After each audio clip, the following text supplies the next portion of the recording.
Ya, bismillahirrahmanirrahim. Assalamualaikum warahmatullahi wabarakatuh.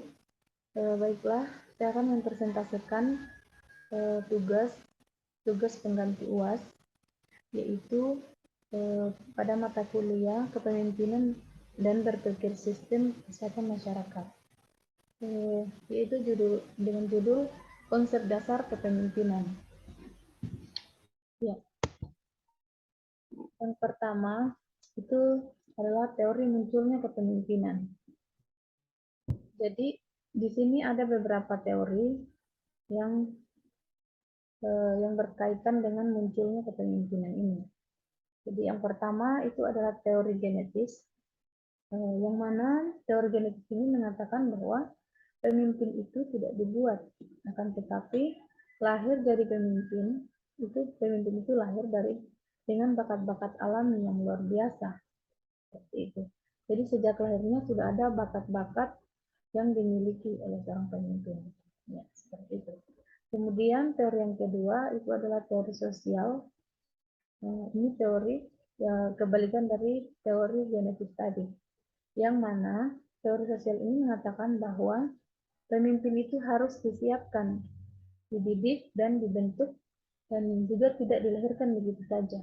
Jadi harus disiapkan, dididik dan dibentuk. Kemudian yang ketiga adalah teori ekologis atau sintetis.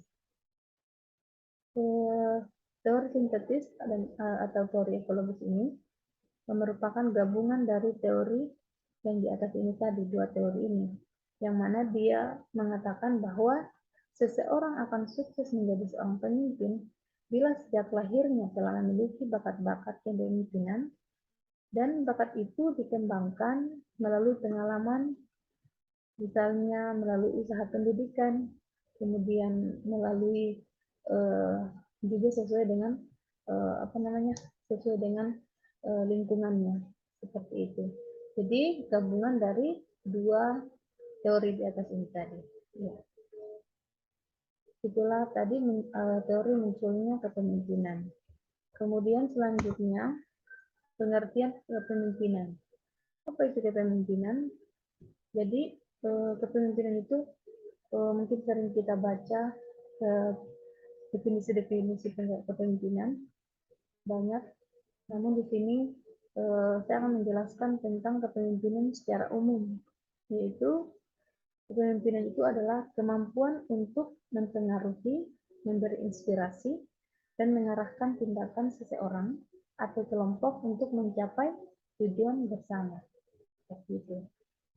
Kemudian ini ada teori pengertian kepemimpinan menurut para ahli. Nah, yang pertama menurut Jung, yang mengatakan bahwa kepemimpinan itu adalah suatu bentuk dominasi atas kemampuan individu yang mampu mendorong orang lain untuk melakukan suatu berdasarkan penerimaan dari kelompok dan memiliki suatu keahlian khusus yang tepat dalam situasi tertentu. Kemudian menurut Terry dan Hyde itu mengatakan bahwa kepemimpinan itu adalah seni mempengaruhi orang lain agar dapat dilihat dari kemampuan orang-orang tersebut dalam memberikan bimbingan dan arahan guna mencapai tujuan yang diinginkan oleh kelompok. Kemudian menurut Mujono juga mengatakan bahwa kepemimpinan itu merupakan akibat dari satu arah yang mungkin karena pemimpin memiliki kualitas tertentu yang dihasilkan oleh pengikutnya. Ya. Selanjutnya adalah fungsi kepemimpinan. Jadi secara operasional di sini itu ada lima fungsi kepemimpinan.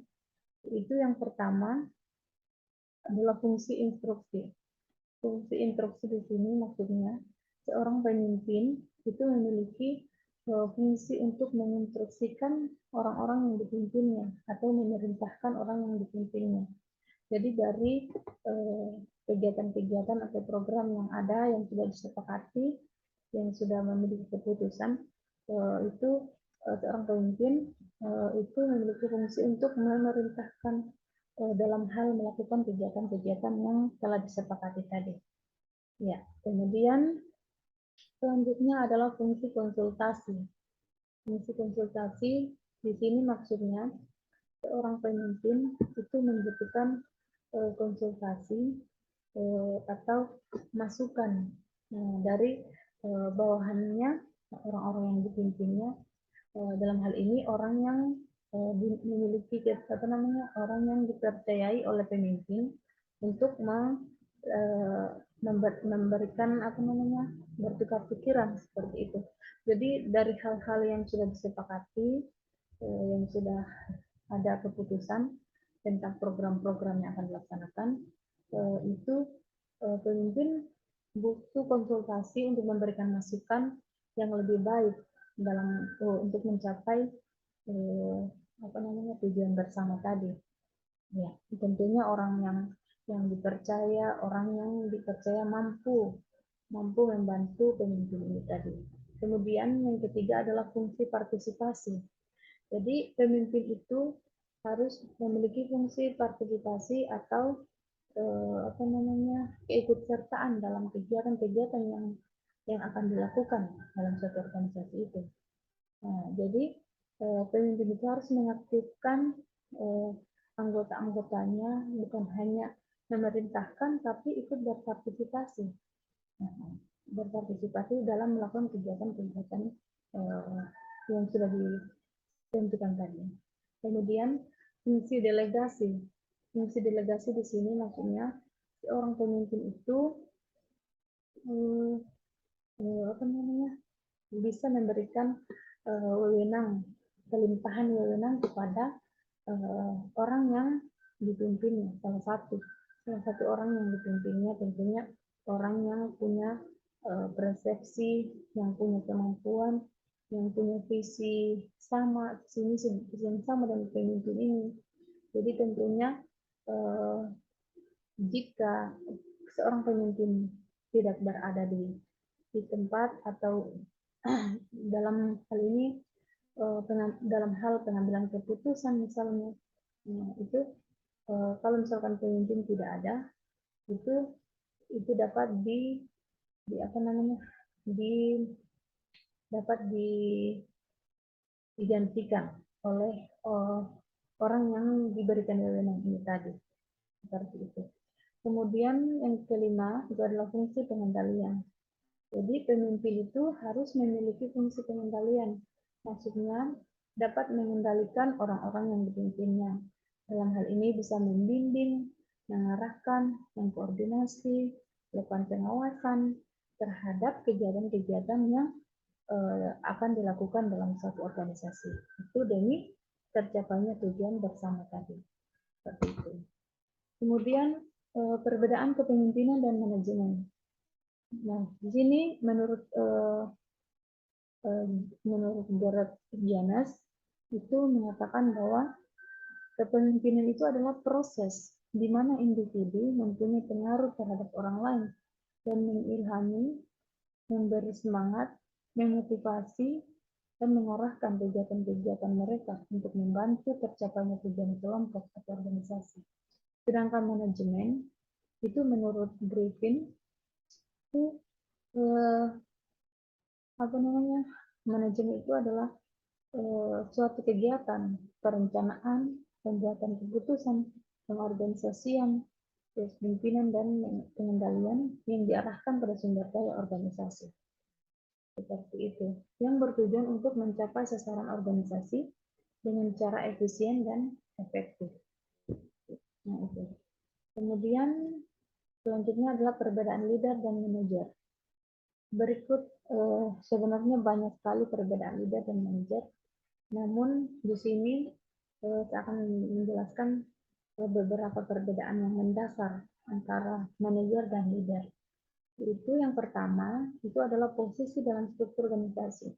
Ya, maksudnya di sini posisi leader dalam suatu struktur organisasi itu bisa jadi semua struktur organisasi itu ada seorang leader, ada leadernya.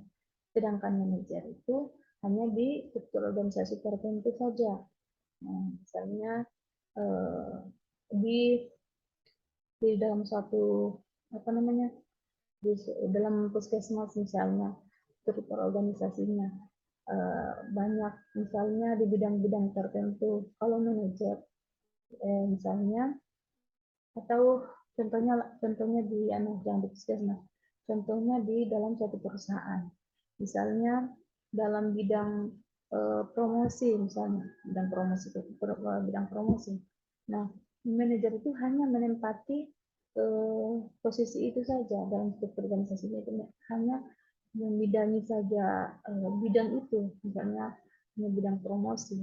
Dia tidak biasanya tidak memimpin lagi di bidang-bidang yang lain. Sementara leader itu bisa beberapa struktur organisasi, memimpin dalam struktur organisasi. Seperti itu.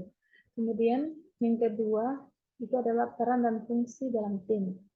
Ya, tentunya peran dan fungsinya dalam tim itu beda. Di mana leader itu memiliki peran dalam tim itu, dia mampu memotivasi, memberikan dorongan kepada orang-orang yang dipimpinnya untuk melakukan hal-hal yang baru, kemudian memberikan inovasi-inovasi, nah, seperti itu, untuk mencapai tujuan bersama tadi. Sedangkan manajer itu dia hanya melakukan apa yang sudah terstandar dalam suatu organisasi atau dalam suatu perusahaan, apa yang sudah ditentukan, mereka hanya mengejar targetnya seperti apa, itu melalui reward dan punishment. Misalnya targetnya harus mencapai berapa persen keberhasilan, seperti itu. Dia hanya melaksanakan itu saja, melaksanakan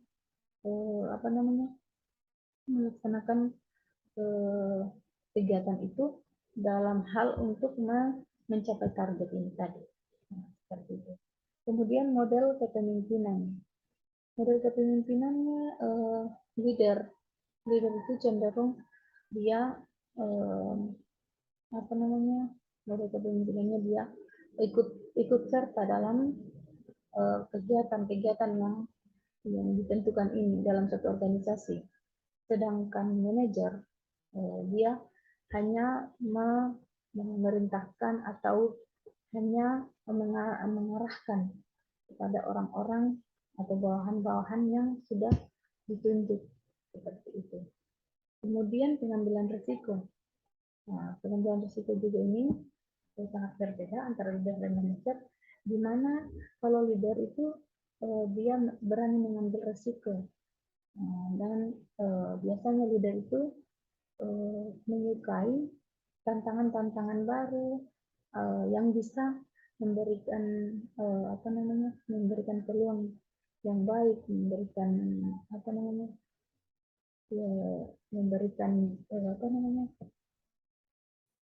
hasil yang baik, misalnya tantangan-tantangan misalnya akan dapat menghasilkan suatu produk yang lebih baik, namun memiliki resiko ini. Tapi itu leader mampu untuk mengambil itu, karena dia berani mengambil resiko. Sedangkan manajer itu cenderung menghindari resiko. Nah, seperti ini tadi, model kepemimpinan ini tadi, bahwa kalau manajer itu dia hanya mau melakukan kegiatan-kegiatan yang sudah terstandar, seperti itu. Jadi misalnya standar untuk melakukan kegiatan ini seperti ini. Jadi dia hanya menjalankan saja standar-standar itu sesuai dengan ketentuan. Jadi kalau manajer itu cenderung melakukannya dengan hal-hal yang sudah teruji, yang sudah terstandar, seperti itu. Sedangkan leader tadi itu tidak, dia mau mengambil resiko, berani mengambil resiko. Seperti itu. Kemudian perbedaan berikutnya yaitu karakter tim dan orang-orang yang dipimpin. Kalau leader itu karakter timnya itu dia simpatik, kemudian loyal, seperti itu.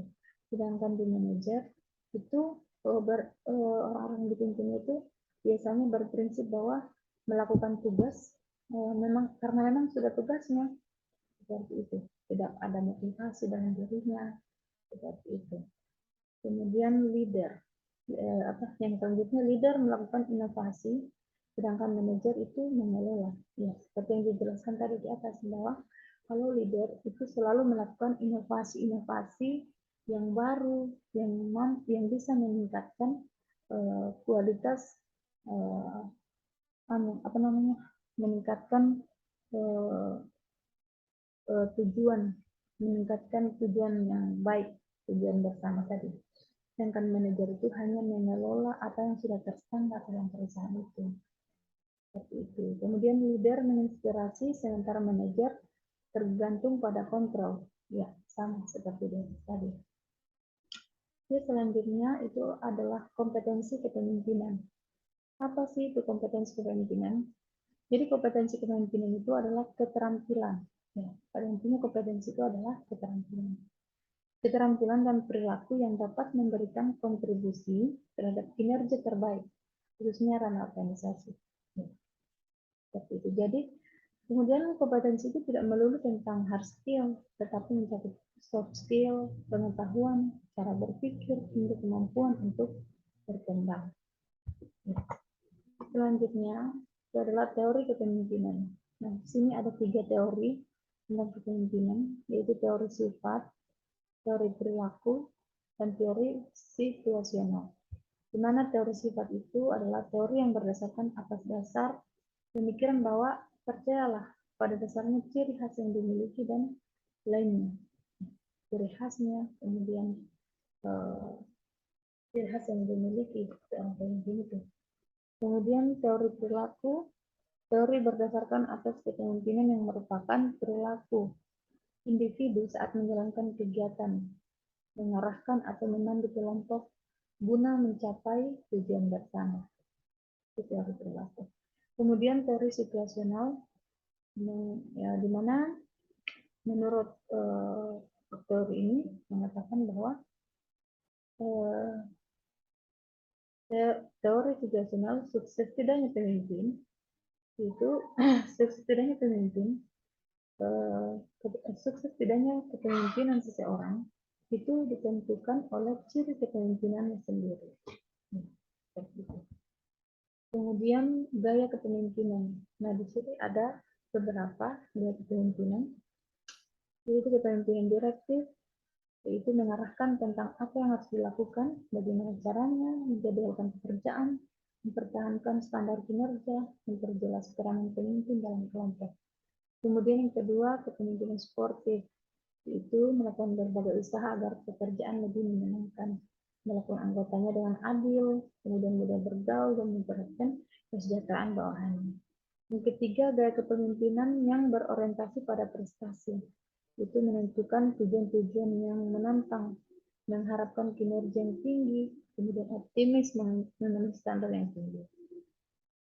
Kemudian yang terakhir itu kepemimpinan partisipatif, yaitu melibatkan bawahan meminta saran, kemudian menggunakannya dalam proses pengambilan keputusan. Ya, seperti tadi prinsip konsolidasi tadi. Selanjutnya prinsip berpikir sistem. Apa sih itu berpikir sistem? Menurut Ruggiero tahun 1998 itu mengatakan bahwa berpikir sistem itu adalah sebagai suatu aktivitas mental untuk membantu memformulasikan atau memecahkan suatu masalah, membuat keputusan, dan memenuhi keingintahuan. Nah, seperti itu. Kemudian berpikir sistem juga itu merupakan upaya berpikir yang disengaja ketika pemikiran itu sendiri beresiko oleh emosi, kebingungan, dan konfrontasi. Nah, seperti itu. Selanjutnya, apa alasan pentingnya berpikir sistem? Ya, di sini ada beberapa, diantaranya itu berpikir sistem itu adalah untuk menggabungkan kembali pemikiran sistem sebagai pendekatan yang sesuai untuk menemukan kebijakan dan merekayasa manajemen. Kemudian membantu dan menjadi bagian dari rasional pluralis sehingga dapat mengakibatkan kualitas tugas pengambilan keputusan dan efektivitas manajemen. Selain itu juga, dengan kita berpikir sistem, kita sebagai manusia bisa memandang persoalan-persoalan yang ada dengan lebih menyeluruh, sehingga dalam pengambilan suatu keputusan itu dapat dibuat secara terarah. Iya, iya. Sekian dari saya. Mungkin itu saja yang dapat saya sampaikan. Lebih dan kurangnya mohon dimaafkan. Wabillahi taufiq wal hidayah. Assalamualaikum warahmatullahi wabarakatuh.